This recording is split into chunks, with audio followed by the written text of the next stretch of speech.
कि पूरी दुनिया में इस समय अमेरिका और ईरान के बीच जो एमओयू साइन होने वाला है, इसकी चर्चाएं हैं। लेकिन इसके बीच एक ऐसी खबर आई है, मैं सीधा पॉइंट पे आना चाहता हूं। देखिए, इजराइल में एक बड़ी बैठक हुई है, जो सूत्रों के हवाले से खबर आ रही है। इजराइल में एक बड़ी बैठक हुई है, मोसाद की बैठक थी। इसमें कई खुफिया अधिकारी भी शामिल थे, सेना के अधिकारी भी शामिल थे और बेंजामिन नेतन्याहू भी शामिल थे। बड़े स्तर पर इजराइल में एक बैठक के बाद अब यह प्लान तैयार हो रहा है कि अगर अमेरिका और ईरान के बीच जिस एमओयू को लेकर एक मत हुए हैं दोनों, अगर इस पर साइन हो जाते हैं तो फिर इजराइल को क्या करना है, इजराइल की आगे की रणनीति क्या होगी। देखिए, कई तमाम दुनिया भर के एक्सपर्ट और ख़ास तौर पर ईरान से जुड़े एक्सपर्ट्स ये बता रहे हैं कि नेतन्याहू और इजराइल मोसाद इस डील से, अमेरिका और ईरान की डील से बिल्कुल खुश नहीं है और कोशिश हो सकती है इस डील को तोड़ने की। शुक्रवार को, आने वाले शुक्रवार को, जुमे के दिन जो एमओयू पर साइन होने हैं, इसके पहले कई बड़ी घटनाएं होने की संभावना है, जिसको लेकर तमाम कयास लगाए जा रहे हैं। कई ऑप्शंस जो है वो सामने हैं, जिसको लेकर ईरान पूरी तरह से सावधान है। देखिए, ऊपर से इस तरह की खबरें चल रही हैं सब तरफ कि एमओयू साइन होना है और अब जंग खत्म हो जाएगी, लेकिन हकीकत यह है इजराइल में एक बड़ी प्लानिंग हो रही है, किसी भी तरह से इस डील को रोका जाए। ईरान के किसी भी बड़े टॉप कमांडर को, टॉप लीडर को असैसिनेशन की कोशिश हो सकती है, इस तरह की खबरें हैं, इस तरह की डिफेंस सर्कल में जानकारियां हैं। कई सोर्सेस से इस तरह के दावे हो रहे हैं कि इजराइल की तरफ से, मोसाद की तरफ से, नेतन्याहू की तरफ से कोई कोवर्ट ऑपरेशन भी हो सकता है और ईरान के किसी बड़े नेता को निशाना बनाया जा सकता है, ताकि एक बार फिर हालात तनावपूर्ण हो जाएं और डिरेल हो जाए, डील की जो बात है वो पटरी से उतर जाए। यानी जो पहली आशंकाएं जताई जा रही, कई डिफेंस एक्सपर्ट्स ये बता रहे हैं कि ईरान के किसी बड़े नेता को लेकर उनका असैसिनेशन की कोशिश हो सकती है और इस लिस्ट में कई नेता शामिल हो सकते हैं। मोसाद ने पहले भी इस तरह की कोशिशें की है और एक बार फिर इस तरह की कोशिश हो सकती है ताकि डील डिरेल हो जाए। देखिए, ख़ास तौर पर अब्बास अराक्ची साहब को अपनी सुरक्षा का ध्यान रखना होगा। मैं ये बात बड़ा सोच समझ के कह रहा हूँ। कई मेरी डिफेंस एक्सपर्ट से बात हुई है और मुझे लगता है कि ईरान भी इस बात को समझता होगा कि ईरान के जितने बड़े नेता हैं, ख़ास तौर पर जो डील में शामिल होने जा रहे हैं, उनकी सुरक्षा के पुख्ता इंतज़ाम करने चाहिए, ना सिर्फ ईरान में बल्कि अगर जिनेवा जाते हैं तो वहाँ भी, अगर देश के बाहर जाते हैं तो वहाँ भी। ये बड़ी गौर करने वाली बात है। उसके अलावा देखिए, नेतन्याहू की तरफ से एक और बड़ा बयान आया है।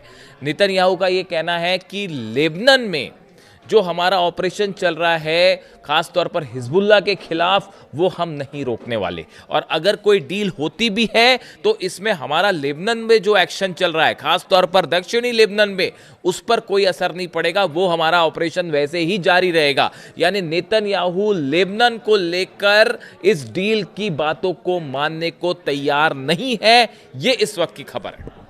नेतन्याहू का कहना ऐसा है कि जो खास तौर पर दक्षिणी लेबनान में जो ऑपरेशन चल रहे हैं, देखिए, एक तो बहुत बड़ी ज़मीन है लेबनान की जिस पर इजराइल की सेना ने कब्जा करके बैठी हुई है।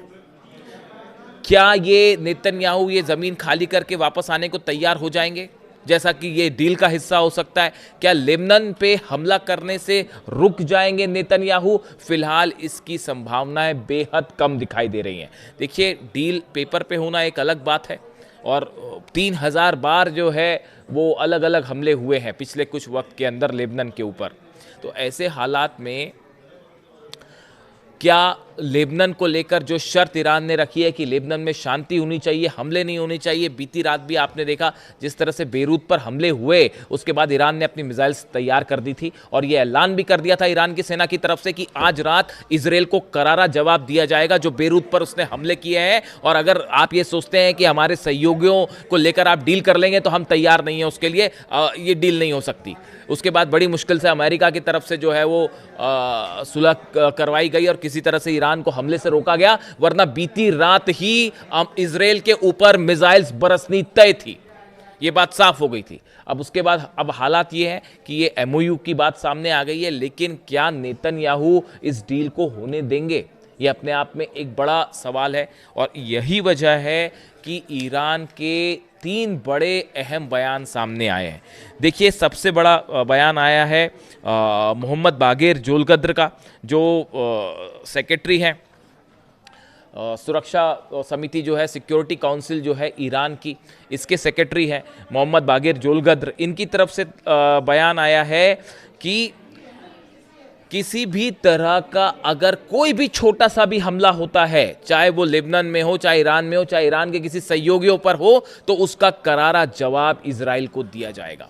ये बयान ईरान की सिक्योरिटी काउंसिल के सचिव मोहम्मद बागेर जोलगद्र साहब की तरफ से आया है। दूसरा बयान अली अब्दुल्लाही की तरफ से आया है, जो कि ईरान की सेना के बड़े अधिकारी हैं, बड़े कमांडर हैं। उन्होंने कहा है कि हमारी फिंगर्स जो हैं वो बटन पर हैं और इजराइल की तरफ से एक गलती की गई और जवाब दिया जाएगा। देखिए, उन्होंने ईरान के सुप्रीम लीडर मुस्तफा खामेनी साहब के भी निर्देशों का हवाला दिया, और मुस्तफा खामेनी ने बताया जा रहा है कि जो सुप्रीम लीडर हैं मुस्तफा खामेनी साहब, उनकी तरफ से अपनी सेना को साफ निर्देश दे दिए गए हैं कि जितनी मिसाइल्स हैं उनको अलर्ट मोड पर रखा जाए, लॉन्च मोड पे रखा जाए। जो ड्रोन्स हैं उनको लॉन्च मोड पे रखा जाए। जितने जहाज हैं, चाहे होर्मुज के आसपास जहां भी हैं, उनको पूरी तरह से हमले, जो छोटी बोट्स हैं उनको तैयार रखा जाए। यानी ईरान में एक तरफ तो डील की बात है, एमओयू पे साइन हो रहे हैं, लेकिन दूसरी तरफ ईरान इस बात को अच्छी तरह से समझ रहा है कि इजराइल की तरफ से बड़ी साजिश रची जा रही है। और ये खबरें हैं, डिफेंस सर्कल में ये खबरें हैं कि जो है पूरी कोशिश होगी इस डील को रोकने की, और एक भी हमला पूरी स्थिति को बिगाड़ सकता है। और इसीलिए ये कहा जा रहा है कि कोई कोवर्ट ऑपरेशन भी हो सकता है। देखिए, लगातार ईरान से इस तरह की खबरें आती हैं कि ईरान में धमाके हो रहे हैं, ईरान में कई जगह आग की खबरें आई। बड़ी संख्या में ईरान के अंदर मोसाद, सीआईए के एजेंट्स हैं, कई ऐसे लोग हैं जो जासूसी का काम कर रहे हैं, और लगातार वहाँ पर जो है वो धमाके होते रहते हैं और कोवर्ट ऑपरेशन होते रहते हैं। ऐसे में एक बार फिर ईरान को किसी भी रूप में निशाना बनाया जा सकता है, किसी भी वक्त ईरान पे एक बड़ा हमला हो सकता है।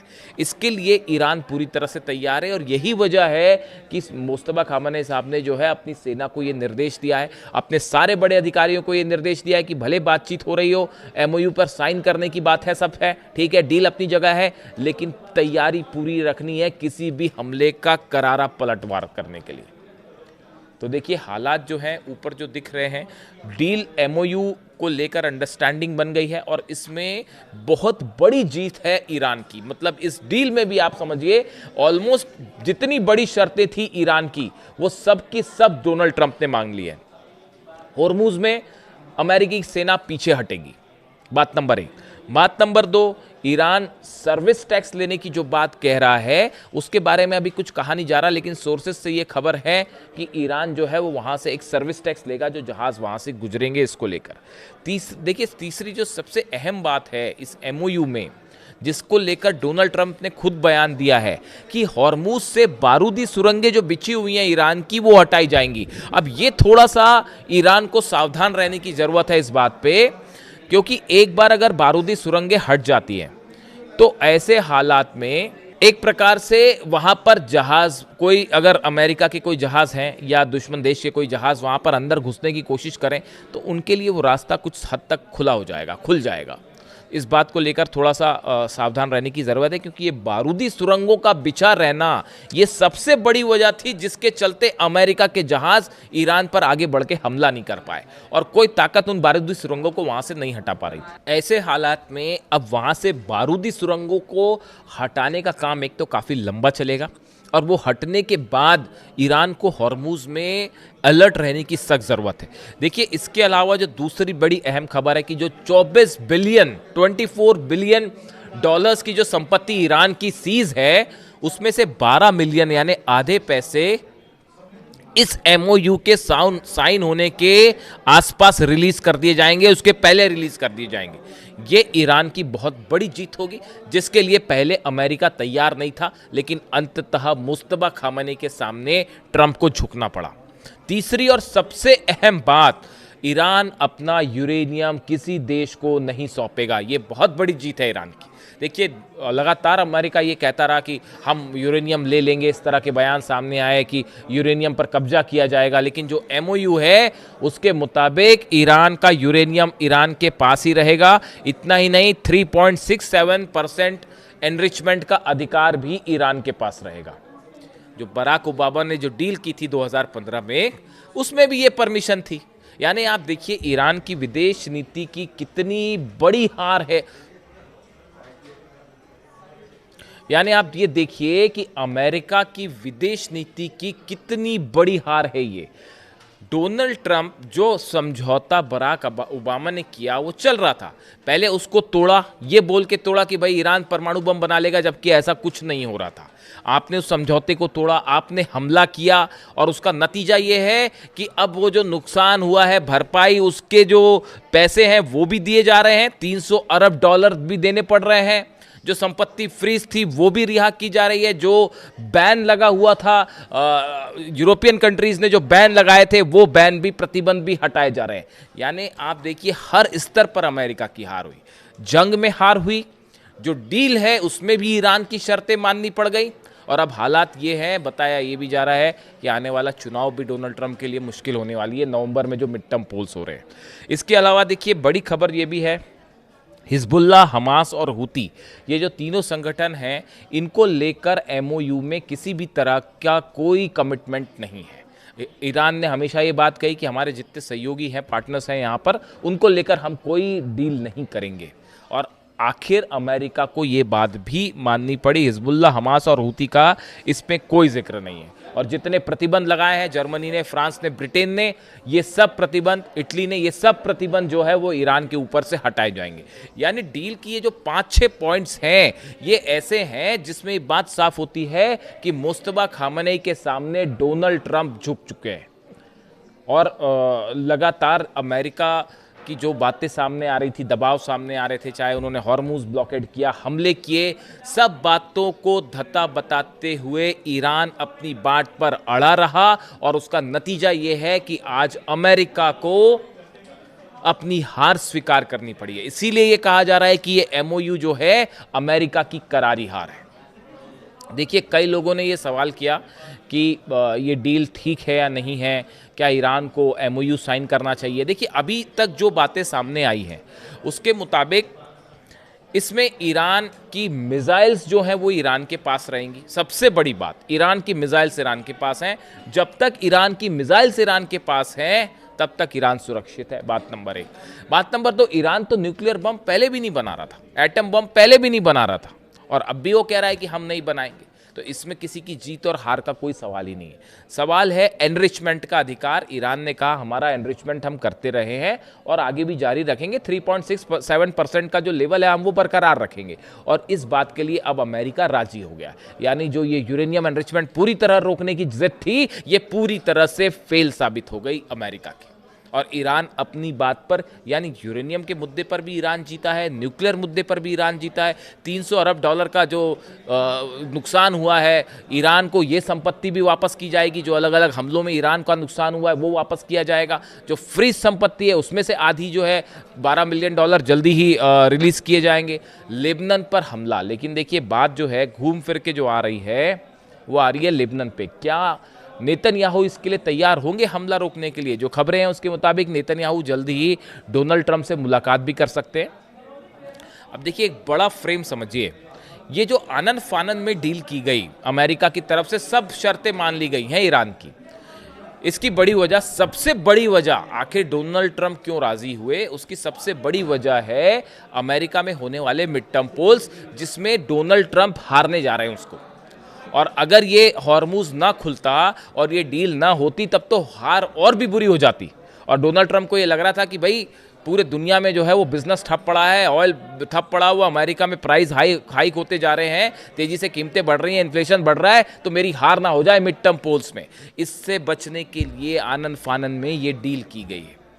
लेकिन ईरान, दो इसमें मुद्दे हैं। पहला मुद्दा यह है कि नेतन्याहू का अगला कदम क्या होगा, जिसको लेकर बड़ा ही सावधान रहने की ज़रूरत है, बहुत ही सावधान रहने की ज़रूरत है ईरान को, क्योंकि कुछ भी हो सकता है। अपने बड़े नेताओं की सुरक्षा की पूरी जिम्मेदारी करनी चाहिए ईरान को, न सिर्फ देश में बल्कि देश के बाहर भी। ये बात मैं रिपीट कर रहा हूँ फिर से। इसके अलावा देखिए, बड़ा एक तो फुटबॉल वर्ल्ड कप है, वो तो चल ही रहा है। उसके अलावा ये जो इलेक्शंस हैं ये बेहद अहम होने जा रहे हैं। लेकिन सवाल ये है कि ईरान का जो यूरेनियम है, जो कि 64% एनरिच है, जो उस यूरेनियम का क्या होगा और उसको लेकर आगे क्या किया जाएगा, ये तस्वीर अभी साफ नहीं है। यानी कि ईरान के यूरेनियम के मुद्दे पर बातचीत आगे आने वाले दिनों में, ये जब ये एमओयू साइन हो जाएगा, इसके बाद जो 60 दिन का गैप होगा उसमें चर्चा होगी ईरान के यूरेनियम को लेकर। मैं कल एक बड़ा खुलासा रखूंगा आपके सामने, ईरान के यूरेनियम की अभी क्या स्थिति है और इसको लेकर ईरान का क्या रुख होगा, और ये जो यूरेनियम है इसका आगे क्या हो सकता है। एक अगले वीडियो में इसका खुलासा होगा। लेकिन फिलहाल जो स्थिति है, इसमें न सिर्फ जंग में ईरान की जीत हुई है, डील में ईरान की जीत हुई है, और इतना ही नहीं, आने वाले चुनाव भी डोनाल्ड ट्रंप जो है वो हारने की दिशा में आगे बढ़ते दिखाई दे रहे हैं। ऐसे में सावधान रहने की ज़रूरत है इजराइल के अगले कदम से, खास तौर पर लेबनान को लेकर वो क्या करने जा रहे हैं, और ईरान को लेकर, ईरान और अमेरिका की डील को लेकर क्या नेतन्याहू इसमें बीच में बाधा बनने की कोशिश करेंगे। इससे जुड़ा जो भी अपडेट होगा आप तक पहुंचाऊंगा। कमेंट करके बताइए वीडियो कैसा लगा। Thank you so much.